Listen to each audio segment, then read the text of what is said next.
mas epektibong estratehiya kontra ilegal na droga isinasapinal na ng PNP. Mark Macalala, detalye.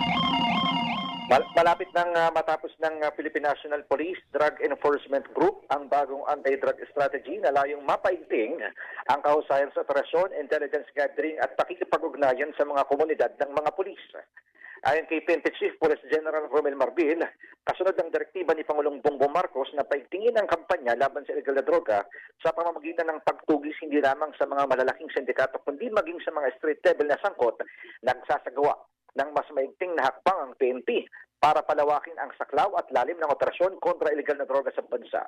Sa ngayon, sinasapinal na ni bagong talagang officer in charge ng PDEC na si Police Brigadier General Jason Capoy ang kanyang panukalang anti-drug strategy na isusumite naman sa mga susunod na araw.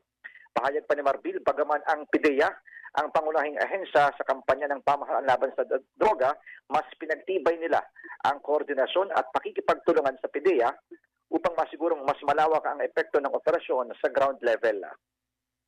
Ang inyong kapuso Mark Macalala ng GMA, Super Radio, DCWB, dapat totoo. Super Balita sa Tanghali, Nationwide!